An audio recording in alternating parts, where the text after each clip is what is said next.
Hello and welcome back to another video. In this video we will be carp fishing at Farlows Lake on Lake 1.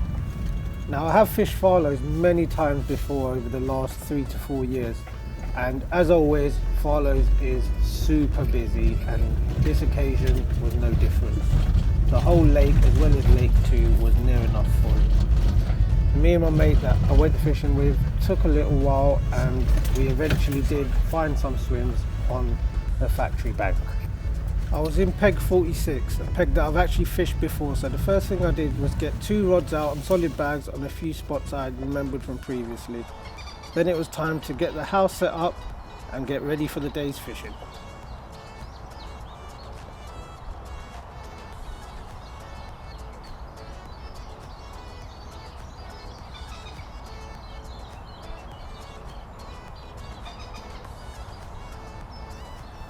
So once the house was all set up and ready to go and I was all comfortable, it was time to get the left hand rod out to the island using my new Ikson bait boat, as you will be able to see here. I will be doing a full review on the Ikson bait boat in the next few videos, so if you do want to see that, please make sure you are subscribed, and that video will be...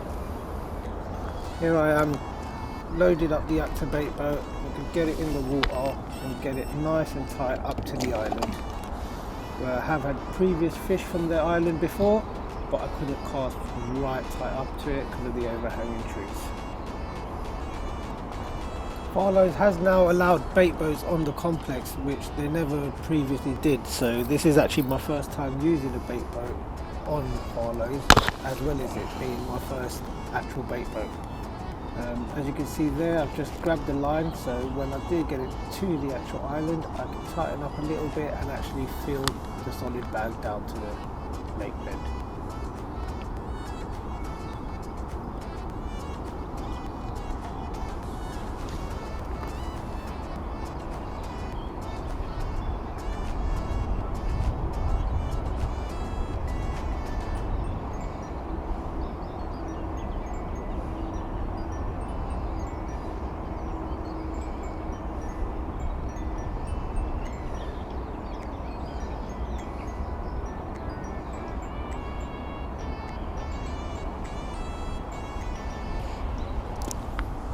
Once I've got the rig and bait, I will fill the solid bag down to the lake bed, and then I'll let the line sink while I bring the actual boat back.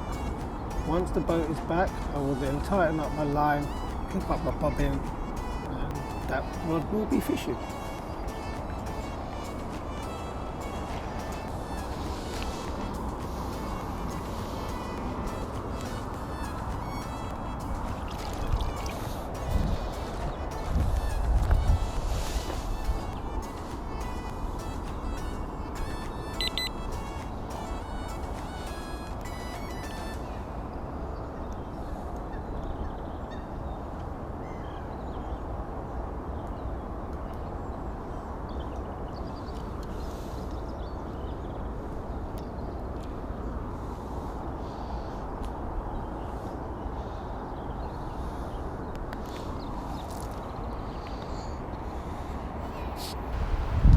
From previous sessions, I knew that there was a gravel bar between 10.5 and 12.5 wraps right in front of me on the boundaries of my actual swim. So I grabbed the marker rod and I went about finding and clipping up to that spot again and making sure it was all clear. As you can see, it's my first cast out with the marker rod. And I've clipped it up to 12.5 currently. And I let it hit the clip and I feed it down. And what I've done is I've pulled back just to make sure I'm on that gravel spot, which with the actual tip of the rod juddering, I could tell I was actually on top of that gravel patch. I then clicked up a little again on the perfect spot where I felt it was nice and clean, and then I had another few casts just to make sure it was a nice hard landing as well as the right spot.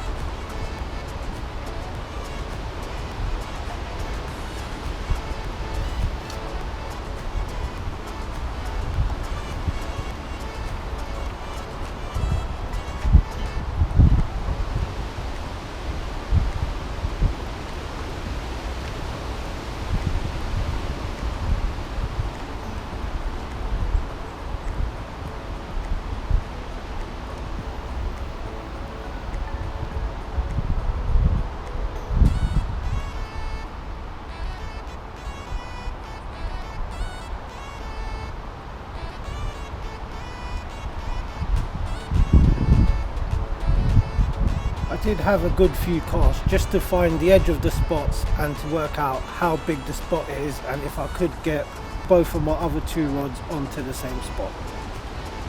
For me, it's always worth doing this just to make sure that you know and you have the confidence that your rigs are sitting perfect on a nice clean spot and you know what you are fishing over.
I then got the marker rod and wrapped it round the distance sticks to work out exactly how far I was fishing. It was going to be just under 11 wraps to a nice clean gravelly spot on top of the bar.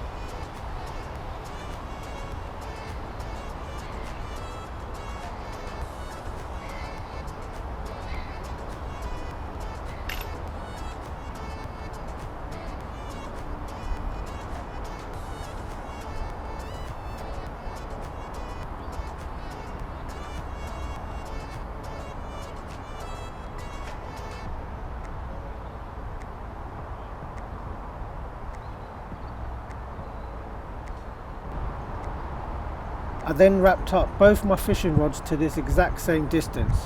One rod I would get out with the bait boat with a little bit of bait around it, and the other rod I would cast out to the spot.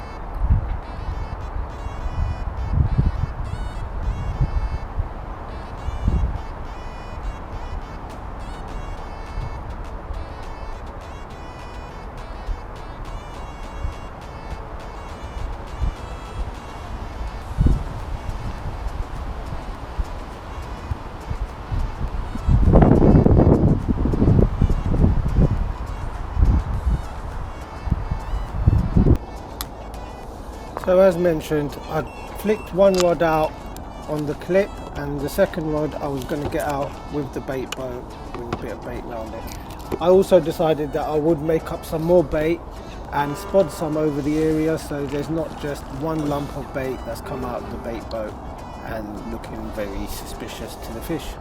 So I thought after this, getting this boat out, I would make some bait up, show you guys bait I'm making up, and spot that out.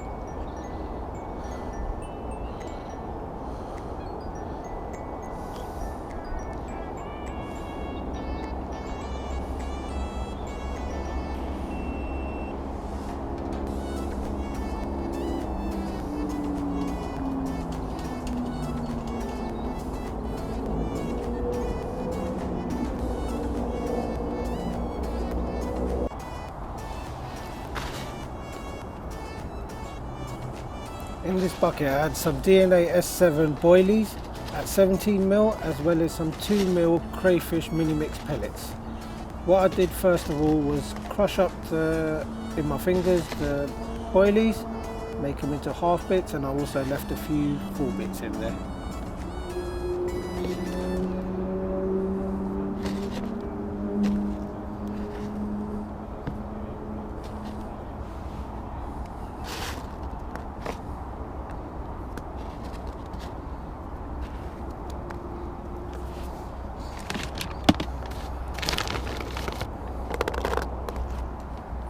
I then added a few handfuls of 10mm mainline cell boilies, as well as mulched a few up in my hands to get it a nice bitty mix that the fish can grub around if they do get onto the spot.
I then added a load of mainline cell smart liquid. I do like this liquid, I love the way it reacts in the water and the attraction it gives. It has caught me quite a few fish from a few different venues. So I added a load of this stuff in and then gave it a good mix around, and it was ready to spot.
I put out 11 or 12 medium spawns onto the spot, and I was finally fishing and could sit back and enjoy the scenery.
So these were the 3 rigs I had out on the day. I had one Ronnie rig out with a wide gape hook on a Milky Malt DNA wafter, a DNA pop-up, and on the other 2 I had solid bag rigs with German rigs with soft supple boom. I had one on a curved shank hook and one on a wide gape hook. If you'd like to know more about the rigs I used and how I tied them, just drop a comment below and hopefully I will do a video on the rigs I use. These are not the only rigs I use, but they are my main rigs. The German rig and the Ronnie rig tend to be the ones that have done the best for me over the time, and they're the ones I tend to always stick to, but I have used other rigs as well.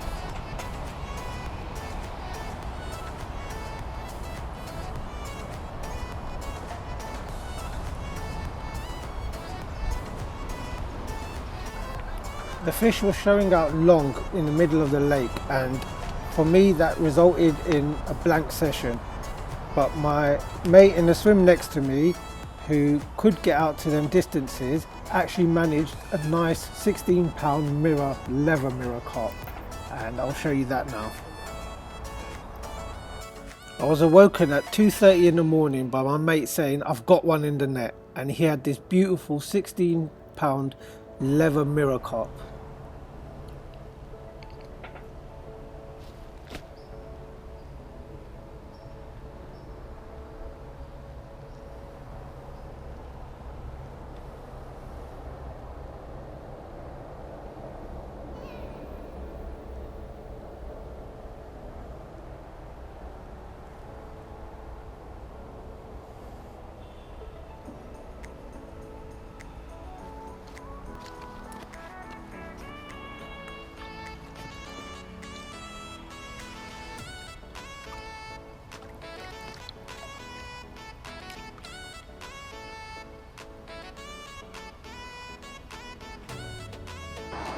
So that was another session on the bank done for me. It was a blank, but at least I got to see a nice fish on the bank. If you did like this video and you want to follow my journey with fishing and many other things, please like and subscribe for many more videos to come. Thanks for watching. Bye.